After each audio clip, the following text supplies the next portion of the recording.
네, 오늘 설교 제목은 그리스도의 몸된 교회입니다. 그리스도의 몸된 교회. 이제 우리 요한복음을 강해하기 시작하면서 어떤 관점으로 이 말씀을 읽을까? 그래, 어떤 관점을 읽어야 우리 선입견에 좀 덜 지배를 받을까 할 때 에베소 성도들처럼 읽자 이렇게 이제 제안을 드렸습니다. 요한복음에 나온 사건들은 30년대 초반에 일어났던 일들이고 에베소 교회는 50년대 초에 개척되고 또 그 에베소 교회를 향한 가장 중요한 편지 에베소서가 이제 60년대 전후에 이제 기록이 되었습니다. 이제 지금은 요한복음을 쓸 때는 서기 한 90년 그 정도 됐을 때입니다. 이제 바울이 개척했던 교회, 디모데도 거기 목회했던 교회, 이제는 사도 요한이 와서 목회한 지 한 25년 정도 지났을 때입니다.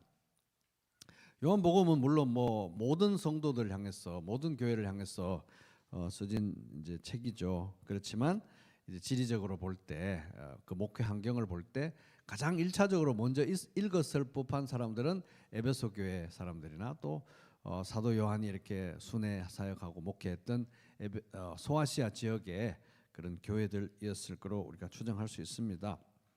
이분들 이제 에베소 교회 성도들은 에베소라는 도시는 로마 제국의 당시에 네 번째 가는 대단한 도시였지만은 성도들은 상당수가 노예들이었고 그 에베소라는 사회 바닥 계층에 있는 분들이었습니다. 그리고 또 사회적 약자 계층인 여성들이 많았습니다. 그렇게 이제 뭐 고달픈 하루하루를 보내고 주일에 이제 이분들이 예배를 드리러 가잖아요. 예배를 드리러 가면 어떤 곳으로 갔겠습니까? 큰 건물과 넓은 주차장과 이런 곳이 아니라 그냥 가정에 모여서 가정 예배를 드렸습니다. 그래서 이제 뭐 좀 집이 큰 집에 모였겠죠. 좀 많이 모여야 되니까 커봐야 한 30명, 40명 이렇게 만약 브리스길라, 아굴라 뭐 이런 분들이 이제 집을 개방했을 테니까 한 3, 40명 많아야 모이는 그런 건물이었습니다. 그에 반해서 에베소의 이제 종교 생활 이런 걸 보면은 거기에 이제 아르테미스 신전이 있잖아요. 아데미 신전. 세계 7대 불가사의 중에 하나고 이제 길이가 130m, 폭이 70m, 또 기둥이 127개가 서 있는 웅장한 건물인데 그 기둥 하나하나의 지름이 2m, 높이가 20m. 그런 기둥이 127개나 서 있으니까 뭐 어마어마했겠죠.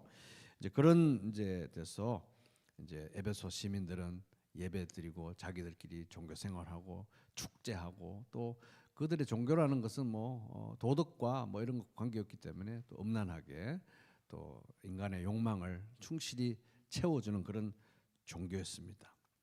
근데 이제 요한복음이 기록될 무렵에 90년 전후에 이제 또 하나의 에베소의 명물이 들어섰는데 그거는 이제 황제 숭배를 위한 신전이 지어졌습니다. 그때 이제 도미티안 황제가 통치하고 있을 때인데 도미티안은 네로만큼 이렇게 못하면 더하면 되지 덜하지 않은 그런 폭군이었고 자기에게 주님이시고 신이십니다 이렇게 고백하시오.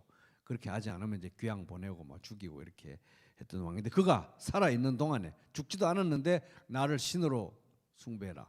그래서 에베소에 이제 수많은 경쟁을 이제 제치고 에베소의 황제 숭배를 위한 이제 신전이 세워졌습니다. 그러니까 뭐 이 에베소의 종교라고 하는 것은 인간의 탐욕과 또 욕망과 권력 의지와 이런 모든 것이 짬뽕된 그런 아주 인간의 욕망에 충실한 그런 종교였던 것입니다. 근데 건물도 번듯하니 에베소 로마 제국의 전체에서 네 번째 가는 도시니까 얼마나 그들의 종교 생활이라는 것이 번쩍번쩍했겠습니까? 우리도 지나가다가 저도 운전하고 이제 지나가다 보면은 너무 멋있는 교회 같은 건물이 있어요. 근데 보면은 이단, 사이비 그런 건물들이 너무 번듯하게 서 있어요. 깜짝 놀랄 때가 있습니다. 그러니까 이들이 이제 에베소 교회 이제 성도들은 이제 그런 환경 속에서 가정 예배를 초라하게 그냥 초라한 사람들끼리 모여서 이제 예배를 드렸던 그런 이제 상황입니다. 근데 뭐 이제 그들끼리도 뭐 아주 행복하게 잘 지내면 되는데, 이 사람이라는 것이 브리스길라, 아굴라 이런 분들이 가정을 개방해서 넓은 집에 3, 40명 모이게 예배드리고 거기서 식사도 하고 이러면 처음에는 좋죠.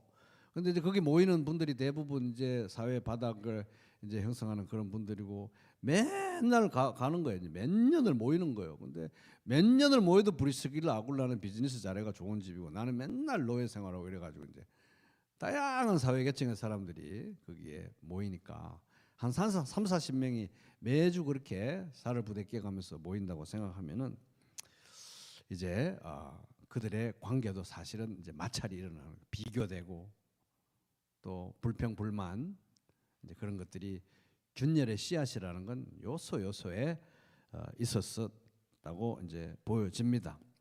게다가 또 뭐 사도 바울이 이제 목회서신서 쓸 때만 벌써 온 아시아가 나를 버렸다고 할 정도로 이제 바울의 가르침을 버리고 바울을 배척하고 싫어하고 이러는 상황들이 돼 있기 때문에 안팎으로 이제 문제가 이제 생기는 거죠. 그래서 내부적으로 서로 이제 여러 가지 인종적으로, 문화적으로, 뭐 민족적으로 다르죠. 또 경제 환경이 다르죠. 뭐 그러니까 모여가지고 성경도 점점 읽다 보니까 분별들 다 달라요. 거짓 가르침들 나오죠. 복음을 부인하죠. 사도 바울 부인하죠. 거짓 교사들 일어나죠. 교리적인 혼돈과 혼탁. 또 이제 베드로 전후서 읽어보면 이제 이 네로 황제 때 이제 그 로마에 불이 나고 박해가 시작된 게 이제 들불처럼 번져 나가기 시작하는 걸 이제 조짐을 볼 수 있는데, 그런 환경 속에서 안팎으로 이제 문제인데, 이 에베소 시민들 전체는 아주 화려하게 이 아르테미스 섬기면서 신전 예배와 뭐 축제와 뭐 이런 하니까 욕망에 충실한 종교들. 근데 우리들은 맨날 모여가지고 조그만하게 모여가지고 성찬 밥에 먹고 성찬식 하고 예배도 뭐 초라했겠죠. 뭐. 그러니까 이렇게 예수 믿는다는 게 무슨 의미가 있을까? 이제 그런 생각들이 이제 들었을 것입니다. 근데 또 이제 박해가 일어나고 외부적으로 그런 이제 문화적인 유혹의 요소들이 많기 때문에 이제 오순절에 그 부흥을 경험했던 세대들은 다 늙어가고 이제 믿음의 3세대, 4세대들은 이제 교회도 안 나오기 시작하고 훅 불면 날아갈 것 같고 교회가 계속 될 건가?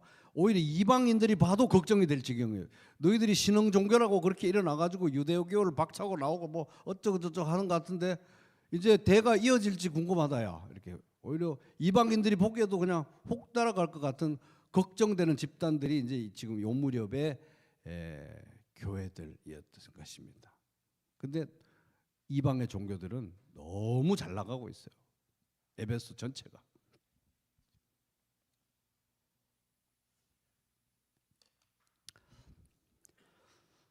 그런 초라한 사람들이 모여서 초라한 교회 생활하는 그런 사람들에게 이 교회라는 것은 도대체 뭔가, 이 교회가 도대체 무엇인가 하는 이제 문제, 회의 이런 것에 휩싸였을 법한 사람들에게 오늘 이 본문의 말씀은 이 우리 교회를 향한, 그게 뭐 30명이든지 20명이든지 가정교회 뭐 2명 모였든지 예수 이름으로 모인 교회를 향한 예수 그리스도의 진심, 노골적인 진심을 들여다볼 수 있는 본문이 오늘 말씀인 것입니다. 12절, 그 후에 예수께서 그 어머니와 형제들과 제자들과 함께 가버나움으로 내려가셨으니 거기에 가셨으나 거기에 여러 날 계시지는 아니하니라. 그래서 이제 그 일 후에는 갈릴리 가나의 혼인잔치잖아요. 거기서 이제 동북쪽으로 한 25km 정도 가면 갈릴리 호수의 서쪽 이제 해안에 있는 도시가 이제 가버나움입니다. 가버나움은 이제 예수님이 원래는 나사렛 사람이었지만 이제 이 사역의 본부와 같은 기능을 했던 곳이 가버나움. 그래가지고 나중에 이제 마태복음 같은데 보면은 자기 마을, 자기 고을이라고 할 정도로 가버나움이 예수님의 공생의 사역의 중심지 역할을 이제 했습니다. 이제 거기 갔지만 이제 오래 계시지는 않았던 거예요. 거기 가버나움에. 13절, 유대인의 유월절이 가까운, 유대인의 유월절이라고 써놓은 거 보세요. 이게 보면은 이제 이미 사도 요한도 자기도 유대인이었지만 이미 예수님이 오셨을 당시는 유대인의 이 종교라고 하는 것은 하나님 했지만 타락한 종교, 하나님 예배를 위한 유월절이 아니고 너들끼리 하는 유대인의 유월절이라고 전락해버린 그런 상태였다는 것입니다. 어쨌든 간에 유월절이 있으니까 이제 예수님도 유월절 명절을 지키기 위해서 성전으로 가셨다, 예루살렘으로 올라가셨다고 이제 되어 있습니다. 14절 같이 읽어볼까요? 시작. 성전 안에서 소와 양과 비둘기 파는 사람들과 돈 바꾸는 사람들이 앉아 있는 것을 보시고 15절도 시작. 노끈으로 채찍을 만드사 양이나 소를 다 성전에서 내쫓으시고 돈 바꾸는 사람들의 돈을 쏟으시며 상을 엎으시고. 여러분, 예수님은 사랑의 예수님, 나를 위해서 십자가를 지신 예수님, 그런 분인데 여기 보세요. 노끈으로 채찍을 만들어 가지고 성전에서 장사하는 사람들, 짐승들 막 소 엉덩이 치고 막 이래가 다 쫓아내고 돈 바꾸는 그 상 막 엎어버리고 고함 지르면서 다 나가 이러면서 내 아버지의 집을 장사하는 사람들의 집으로, 장사하는 집으로 만들지 마라. 여러분, 이런 모습이 상상이 되십니까? 지금 그런 장면입니다. 그래서 이제 성전 정화 이렇게 이제 얘기합니다. 우리 16절도 같이 읽어볼까요? 시작. 비둘기 파는 사람들에게 이르시되 이것을 여기서 가져가라. 내 아버지의 집으로 장사하는 집을 만들지 말라. 성전을 정화했다만 이제 우리 구약 성경에도 이제 막 성전이 타락하고 막 온갖 우상 숭배로 오염되고 더러워질 때 성전 정화했던 아주 신실한 왕들이 있었잖아요. 성전 정화하신 거예요. 정화. 그래서 이제 그거 사건인데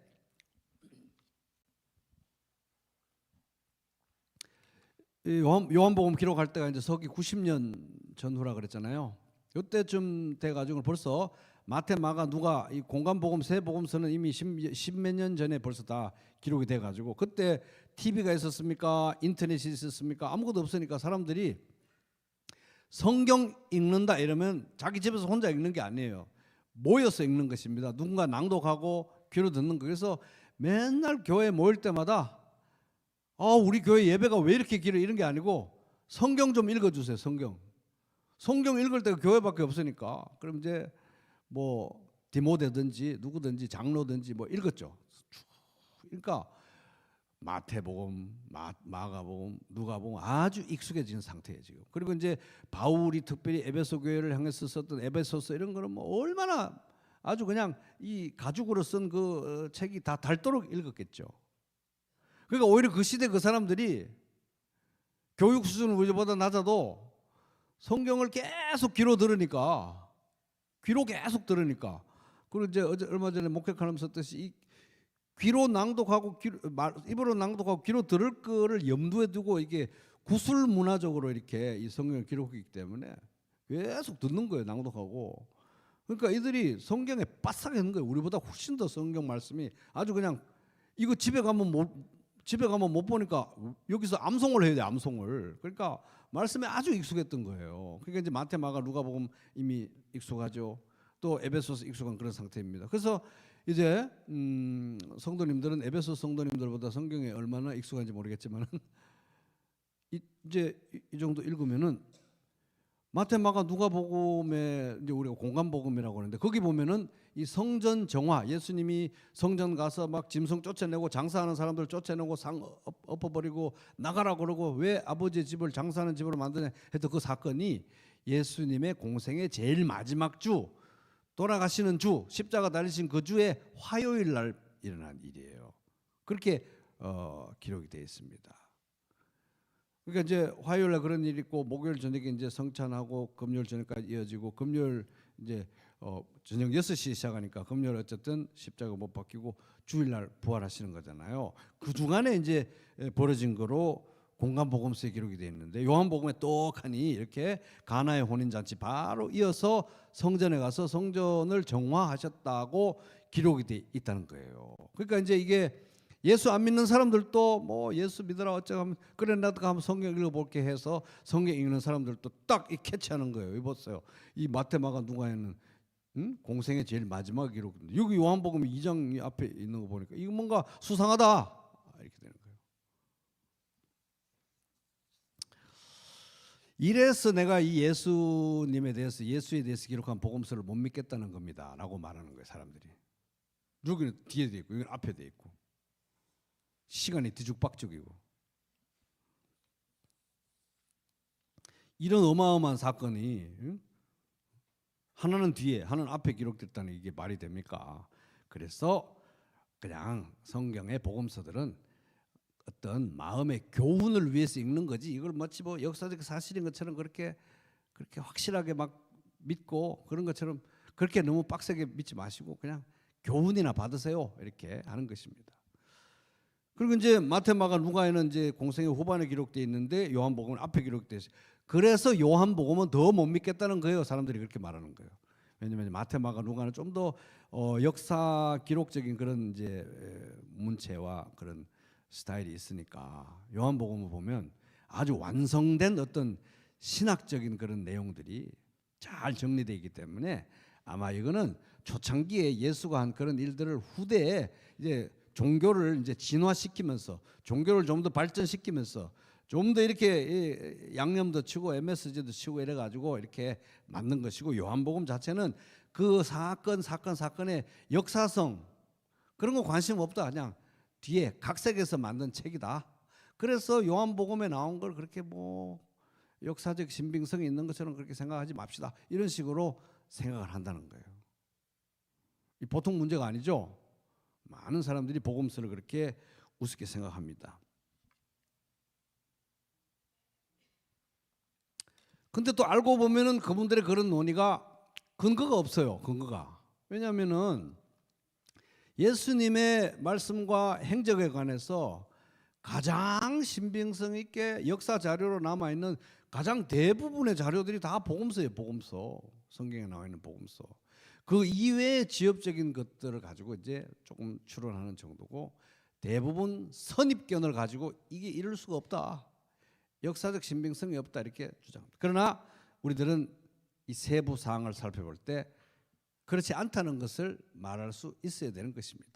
그래서 결론부터 말하면은 이 사건은 예수님의 공생의 초반에도, 아주 초반에도 한번 있었던 사건이고, 예수님의 공생의 마지막 주간에도 또 한 차례 더 있었던 사건으로 보입니다. 왜 그러냐? 여러분 이제 잘 들어보세요. 지금 요거부터 조금 지루할 수 있는데, 지루할 수 있는 걸 내가 졸면서 들을 것인가 애정과 열정을 가지고 들을 것인가 잘 한번 들어보세요. 왜 이게 이제 초반에도 있었고 후반에도 있었고 그래서 이 기록을 믿을 만한 것인가 잘 들어보세요. 요한복음 21장 24절에 보면은 이 일들을 정언하고 이 일들을 기록한 제자가 사도 요한이죠. 사도 요한. 이 사람이라 우리는 그의 증언이 참된 줄 아노라. 사도 요한은 이 요한복음을 기록하면서 나는 이게 그냥 뭐 신학적인 교훈을 위해서 쓰는 거니까 역사적 사실성 이런 관심 없어요, 이렇게 한 게 아니라는 거예요. 자기가 직접 목격자로서 본 것을 정확하게 적었다. 믿을만 하다는 거에 굉장히 방점을 찍고 중요하게 생각하고 요한복음을 기록했습니다.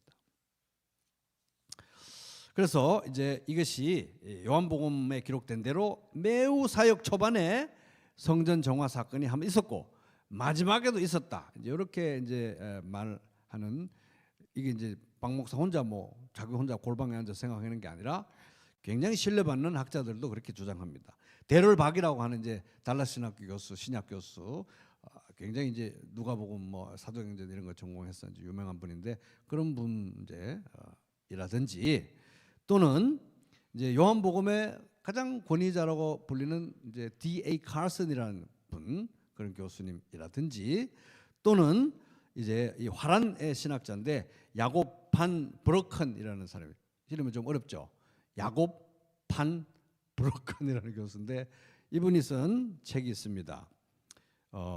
역사로 보는 예수 그리스도의 지상생애, 한국말로도 번역되는데 이게 이제 2011년에 한국 28회 기독교 출판 문화상 신학 부문 국외 부문 우수상을 수상한 책인데, 이분도 그렇게 주장합니다. 이 책을 누가 번역했겠습니까? 부평교회 다니는 박호성 목사가 번역했습니다. 그래서 예수님의 그 생애를 역사적으로 보고 싶으면 이 책 사서 보세요. 그리스도의 지상생의 익투스라고 하는 이제 장로교 출판사에서 번역됐습니다.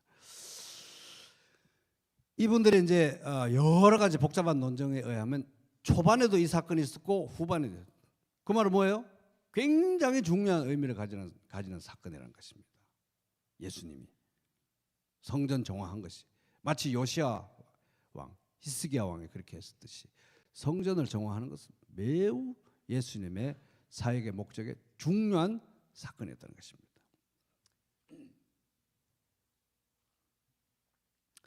그래서 고난 주간, 이제 제일 마지막 주간은 고난 주간 화요일이잖아요. 고난 주간에 있었던 이제 성전 정화에서는 그냥 상을 뒤집고 짐승 내쫓는 정도가 아니라 아예 누구도 물건을 들고 성전을 지나다니지 못하게 하셨다. 마가복음 11장 16절.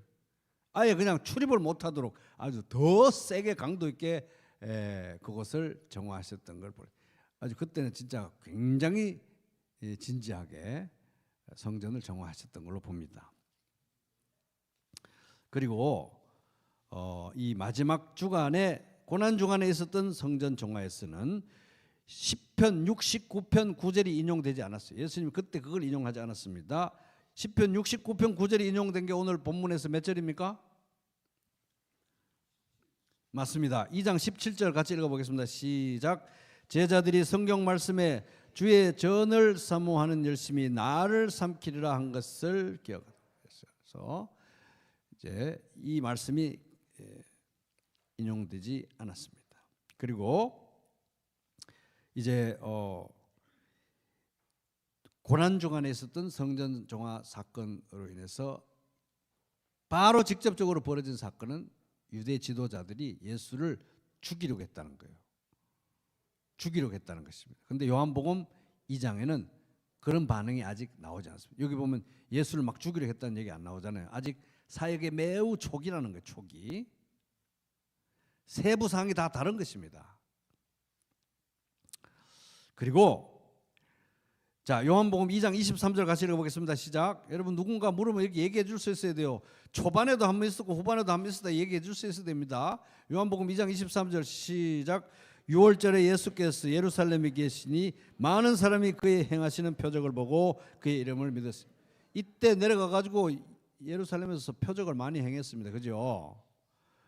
그 연장선상에서 예수님이 성전을 정화하신 거예요. 근데 고난 주간에 있었던 그 사건은 성전 정화하시고 화요일 날, 수, 목, 성만찬, 마지막 만찬 하시고 금, 십자가 못 박혀 죽으시는 거예요. 이런 시간이 없습니다. 그죠? 그리고 결정적으로 예수님이 요한복음 2장에서 성전 정화하시면서 중요하게, 매우 중요하게 이 사건의 의미를 이렇게 얘기하십니다. 19절 한번 읽어보겠습니다. 시작. 예수께서 대답하여 이르시되 너희가 이 성전을 헐라 내가 사흘 동안 일으키시리라. 이 말씀이 고난주간 성전 정화에는 안 나와요. 세부 사항이 다른 것입니다. 그렇다고 하면 이런 이 복음서 기자들의 충실한 기록을 부정할 만한 정확한 어떤 근거와 반박 논리가 있었는데 그런 게 없어요. 그냥 이걸 부인하는 사람들은 2000년 전에 이 기록한 이 사람들은 우리보다 미개하고 역사관념도 없고 뒤죽박죽이고 그래서 그럴 것이다. 근거가 없습니다. 그냥 선입견에 의한 판단인 것이죠.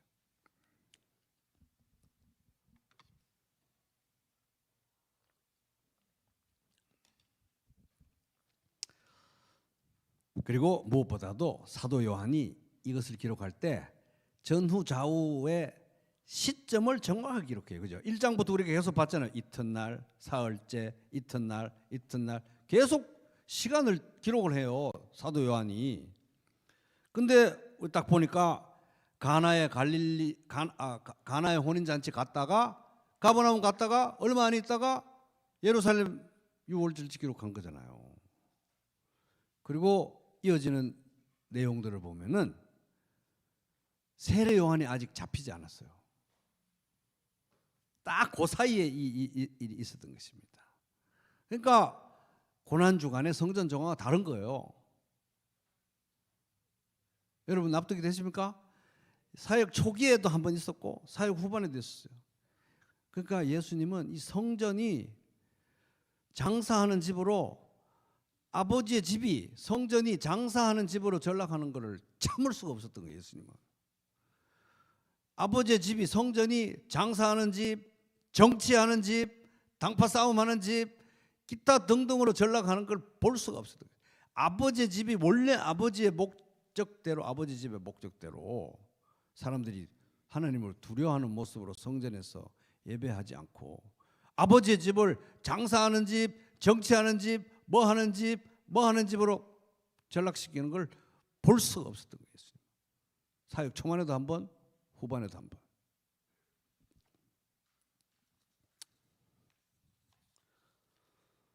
그래서 반복된 기록이 이렇게 나오는 건 굉장히 중요하다는 것입니다. 그리고 특별히 아까도 말씀드렸듯이 요한복음을 쓸 때 서기 90년 전후에 이미 이 사람들이 맨날 모여가지고, 인터넷이 있습니까? TV가 있습니까? 유튜브가 있습니까? 뭐가 있습니까? 맨날 모여서 성경 읽다 보니까 사도 요한은 자기 독자들이, 에베소 성도들이 마태, 마가, 누가에 많이 들어봤다는 걸 알고 있어요. 그들이 예수님의 성전 정화는 마지막 주간에 있었다는 거 기록 엄청 들었다는 걸 알고 있는 거예요.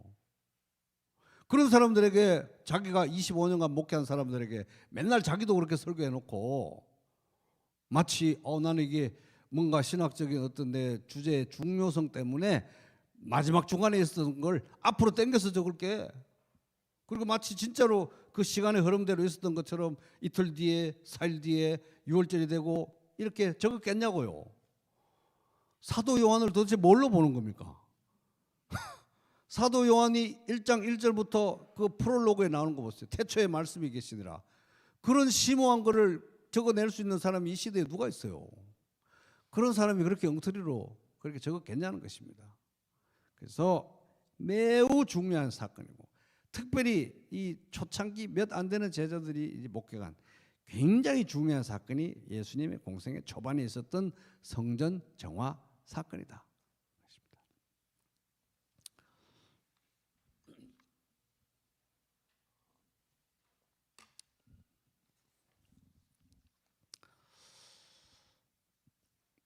자, 요한복음 2장 17절 똑같이 읽어보겠습니다. 시작. 제자들이 성경 말씀에 주의 전을 사모하는 열심히 나를 삼키리라. 네, 주의 전을 사모, 주의 성전, 하나님의 성전을 사모하는 열심히 나를 삼키리라. 이거 시편 69편 9절입니다. 시편 69편 9절, 주의 집을 위하는 열심히 나를 삼키고 주를 비방하는 비방이 내게 미쳤나이다. 다윗의 선시예요. 다윗은 너무 성전을 짓고 싶었습니다. 다윗이 이스라엘의 왕이잖아요. 자기가 있는 곳이 궁전이죠. 왕이니까 궁전이죠. 그런데 다윗은 이스라엘의 왕이 하나님이라고 확실히 믿었습니다. 하나님이, 왕은 궁전, 하나님이 다스리는 궁전을 성전이라고 하죠. 성전. 하나님이 통치하시고 하나님이 나타나시고 임재하시고 하나님 영광을 드러내셔서 예배 받으시는 곳이 성전인데, 성전 너무너무 짓고 싶어. 근데 너는 피를 많이 흘렸으니까 안 된다고 하니까 그래도 포기할 수 없어가지고 평생 동안 성전을 위해서, 건축을 위해서 건축 자재, 소프트웨어, 하드웨어, 건축 자재 다 준비하고 예배 드릴 수 있는 모든 악대와 이런 걸 다 준비했습니다. 그런 것 때문에 왕의 가장 큰 마음의 중심이 성전 짓는 데가 있으니까 이것 때문에 다윗이 엄청 비방을 많이 받았어요. 손해도 많이 봤습니다. 그래서 보세요. 주의 집을 위하는 열심히 나를 삼키고 주를 비방하는 비방이 내게 미쳤나요? 맨날 우리 왕 다윗은 성전 짓는다고 저를 야단이라고 비방을 많이 받았다는 것입니다. 그래서 어쨌든 성전을 사모하는 그 열심히 특심했는데, 그래서 다윗을 하나님의 마음에 합한 자라고 하잖아요. 딱 맞는 분이 예수 그리스도입니다. 아브라함과 다윗의 자손 예수 그리스도. 이 시편 69편의 말씀이 진짜 성취된 게 예수 그리스도.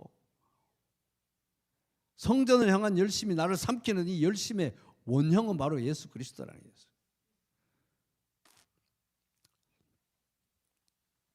그러니까 에베소 성도들은 이 말씀 읽을 때 핍박 심하죠. 내부적으로 교회 생활 힘들지. 맨날 아주 사소한 초라한 사람들끼리 초라하게 모여서 초라하게 예배도 이게 도대체 이게 뭐지? 그런 교회를 향한 예수님의 아주 내밀한 마음을 들여다볼 수 있는 말씀이 오늘 본문의 말씀이겠습니다. 주의 전을 사모하는 열심이 나를 삼켜버렸나이다.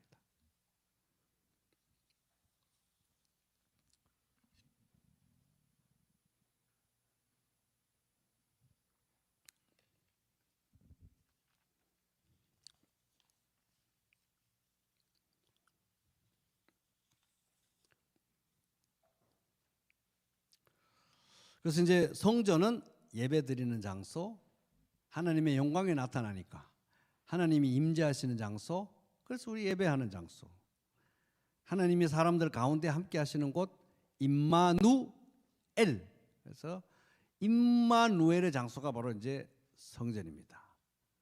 그죠?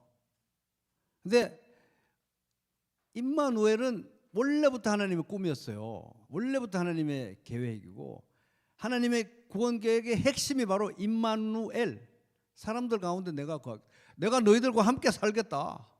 이게 이제 제일 중요한데 그게 장소가 바로 구체적인 장소가 성막, 성전. 근데 다윗은 주의 성전을 향한 열심히 나를 삼켰습니다. 예수님도 주의 성전을 향한 열심히 나를 삼켰습니다. 임마누엘을 향한 열심히 예수님을 삼켰다, 이렇게 볼 수 있는 것입니다. 이 일이 임마누엘을 향한 예수님의 열심, 성전을 향한 주님의 열심, 하나님의 사람 가운데 거하시는 이 하나님의 전을 향한 예수님의 열심이 어느 정도로 강렬했느냐, 십자가에서 죽기까지 강렬했던 것입니다. 그러니까 이제 이런 걸 잘 생각해 보면 에베소 성도들이 시시하게 초라한 사람들이 초라하게 모여서 초라하게 예배드리는 주의 전을 향한 열심히 주를 삼킨 거잖아요. 아르테미스 신전 기둥 127개, 지름이 2m, 높이 20m, 그들도 보지도 않으시는 거죠.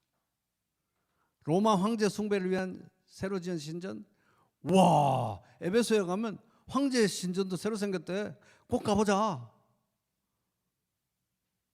하나님은 그들도 보지도 않으십니다.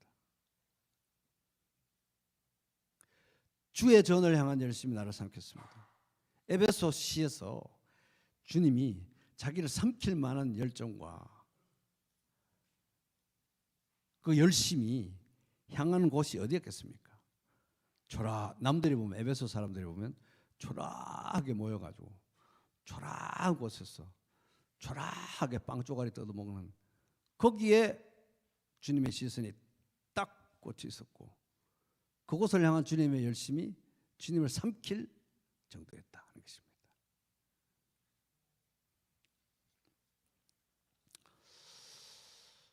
이 장 18절 같이 읽겠습니다. 시작. 이에 유대인들이 대답하여 예수께 말하기를 네가 이런 일을 행하니 무슨 표적을 우리에게 보이겠느냐. 이렇게 막 성전을 들어엎는데 무슨 자격으로 이렇게 하니, 표적이 뭔 표적이 있느냐. 이 질문은 오늘날 우리들에게도 똑같은 질문입니다.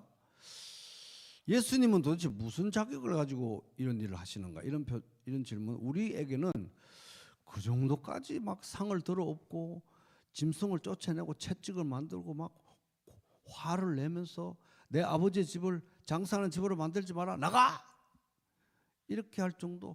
그렇게 예수님이 온유하신 분인데 그렇게까지 화를 낼 정도인가?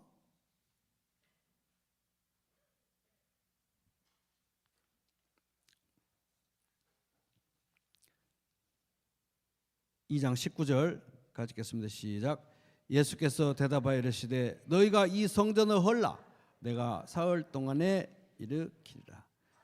20절 시작. 유대인들이 이르되 이 성전은 46년 동안에 지었거늘 네가 3일 동안에 일으키겠냐. 이때도 계속 지어지고 있었습니다. 아직 완공이 안 돼가지고 그때 나중에 결국 뭐 다 무너지긴 했지만 서기 70년 돼가지고는 46년 동안 헤롯 성전 어마어마하게 막 온 로마 시민들도 구경하러 오는 이 헤롯 성전인데 이것을 어떻게 3일 만에 다시 세우겠냐 하니까 이제 21절 같이 읽습니다. 시작. 그러나 예수는 성전된 자기 육체를 가리켜 말씀하신, 성전된 자기 육체를 가리켜 말씀하신 것이라. 이야, 진짜 대단하죠, 그죠? 예수님의 육체, 성육신 하신 육체, 성육신 해가지고 예수님이 입으신 인성, 육체, 십자가에 못 박혔다가 3일 만에 부활하신 그 예수님의 육체, 그 육체가 성전이라는 거예요. 성전은 뭡니까? 임마누엘, 하나님이 사람들 가운데 거하시는 거, 하나님의 영광이 나타나는 거, 하나님과 사람들이 만나는 곳, 하나님과 사람 사이에 파괴된 관계가 회복되는 곳, 천국의 계단을 경험할 수 있는 곳, 그게 바로 벳엘, 아버지의 집, 하나님의 집, 성전입니다. 그죠? 근데 예수님의 육체가 성전이라는 거예요. 맞죠? 말씀이 육신이 되어 우리 가운데 거하심이, 영원 전부터 계셨던 로고스, 성자 하나님이 육신을 입으신 거예요. 신성을 그대로 간직하신 채로 육신을 입으신 것입니다. 그죠? 근데 말씀이 육신이 되어 우리 가운데 거하시니 이게 이제 에스케노센, 우리 가운데 천막을 치셨다.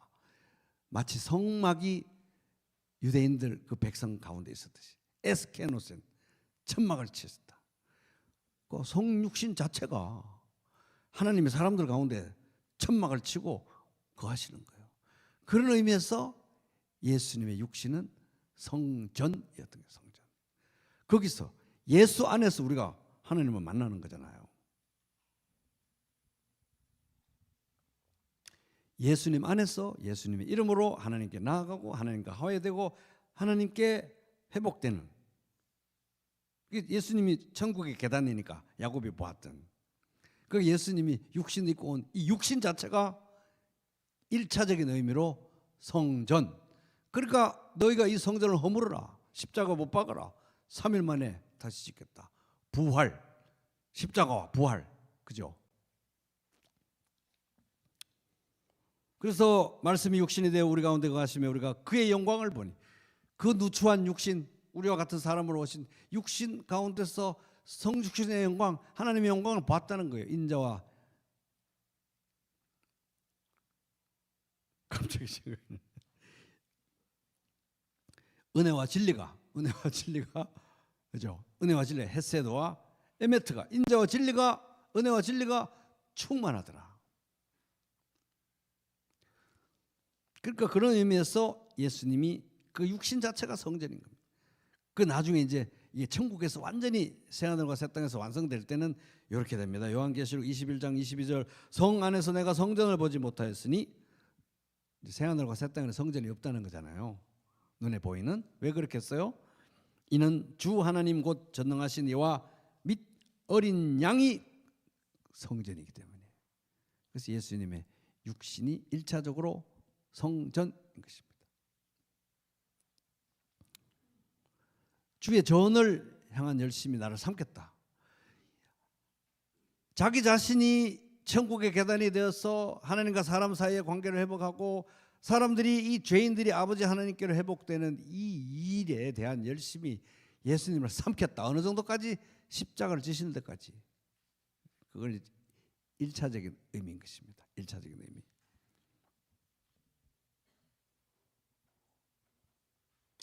근데 이제 아까 우리가 초반에 이제 우리가 요한복음 묵상할 때 에베소 성도들처럼 해보자 그랬잖아요. 에베소 성도들은 마태복음도 마가복음도 누가복음도 열심히 벌써 아주 귀에 못이 박이도록 읽었고, 맨날 성경, 교회 모여서 성경을 읽으니까요. 에베소서도 아주 진짜 뼈에 새겨질 정도로 많이 읽었겠죠. 안 그랬습니까? TV가 있습니까? 뭐가 있습니까? 맨날 모여서 성경 읽는 거예요.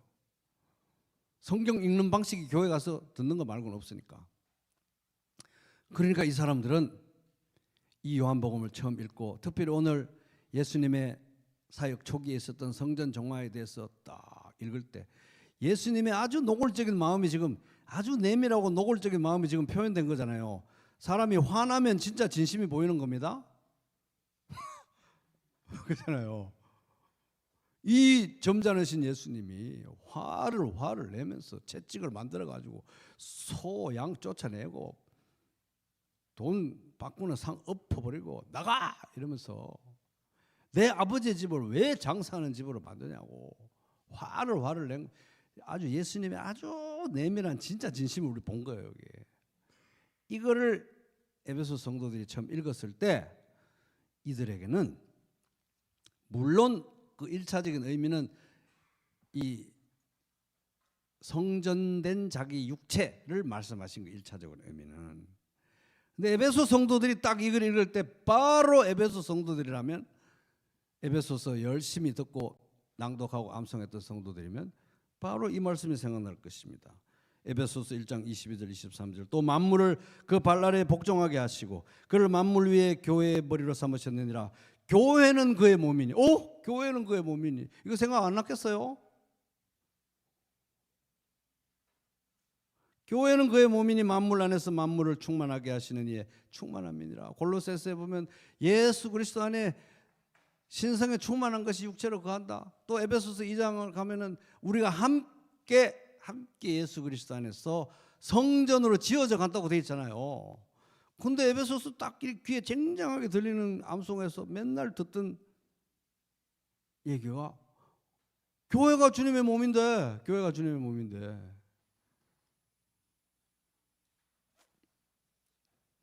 에베소서 2장 20절 너희는 사도들과 선지자들의 터 위에 세우심을 입은 자라. 그리스도 예수께서 친히 모퉁이들이 되시는 예수 그리스도가 모퉁이들이 되어서 우리가 교회를 이루고 사도들과 선지자들의 그 말씀의 터 위에서 함께 성령의 하나 되시게 하신 가운데 우리가 성전으로 지어져 가고 있는데 그 성전이 그 교회가 예수님의 몸이라는 거예요. 몸.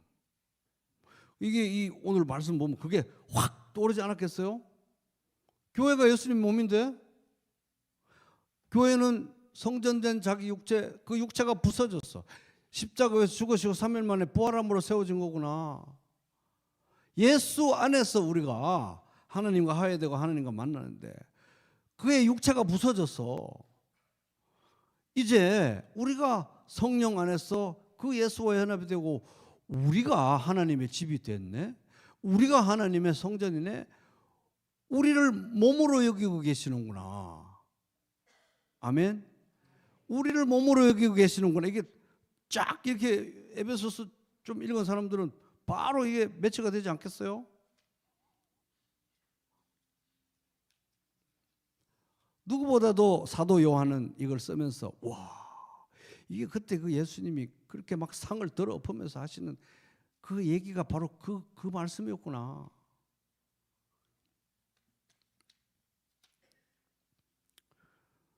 근데 또 에베소서 좀 읽은 사람들은 그것만 생각났겠습니까?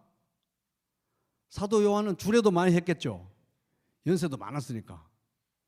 맨날 결혼식에 주례하면서 또 에베소 교회를 향해서 쓴 편지니까 에베소 교회 성도들 얼마나 자부심 있게 에베소서를 주구장창 읽었겠어요.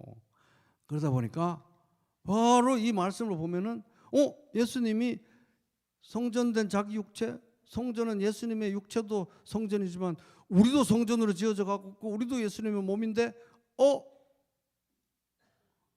뭐가 생각났겠어요? 에베소서 5장이 생각 안 났겠습니까? 에베소서 5장. 남편들아 아내 사랑하기를 그리스도께서 교회를 사랑하시고 그 교회를 위하여 자신을 주심같이 하라. 이는 곧 물로 씻어 말씀으로 깨끗하게 하시고 거룩하게 하시고 자기 앞에 영광스러운 교회를 세우사 티나 주름 잡힌 것이나 이런 것들이 없이 거룩하고 흠이하게 하려 하십니다. 이와 같이 남편들도 자기 아내 사랑하기를. 이게 다 지금 예수님 얘기입니다. 지금 이거 다 지금 예수님 얘기예요. 이와 같이 남편들도 자기 아내 사랑하기를 자기 자신과 같이 자기 몸과 같이 사랑할지니 자기 아내를 사랑하는 자는 자기를 사랑하는 것이라. 누구든지 언제나 자기 육체 여러분 싫어하는 사람 있습니까? 저도 제 육체를 얼마나 사랑하는지 맨날 손톱 깎아야지 다 관리해야지 여기 막 뭐 살 일어난 거 다 관리해 얼마나 피곤한지 몰라요.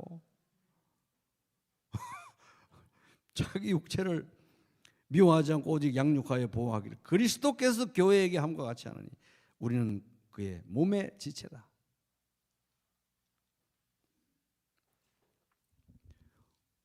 오늘 이 말씀을 보면 예수님의 이 성전을 향한 진심을, 환한 모습을 보니까 진짜 내밀한 진심을 본 거잖아요.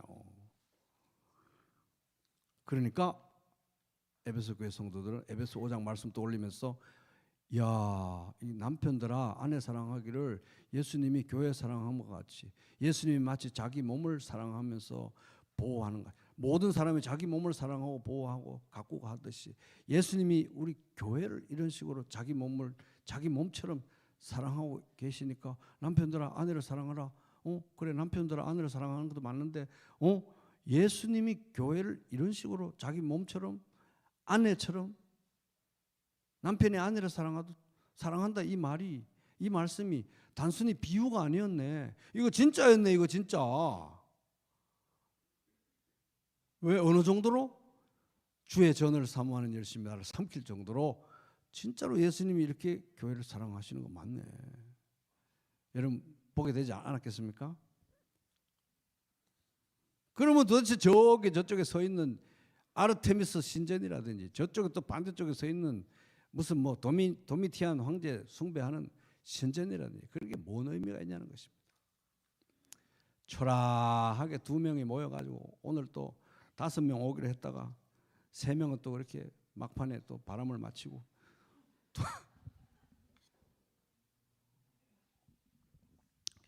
두 명만 와가지고 이렇게 시시하게 모인 것 같이 손잡고 이렇게 VIP 명단 불러가면서 이름 기도하고 할 때 이거를 향한 주의 열심이 자기를 삼킨다는 거예요. 아르테미스 신전 거기 예배하고 막 거리 시가 행진하고 축제하고 그렇게 화려한 행렬은 예수님은 안중에도 없고 조라하게 거기에 한 20-30명 모여가지고 밥 먹어가면서 매주 그렇게 빵 떼고 잔 마시고 그것에 예수님의 시선이 딱 꽂혀 있다는 것입니다. 그것을 향한 예수님의 열심이 자기를 삼킬 정도로 십자가를 지실 정도로 우리 각자를 향했어. 우리 각자가 또 성령의 전이고 하나님의 성전이라고 하잖아요.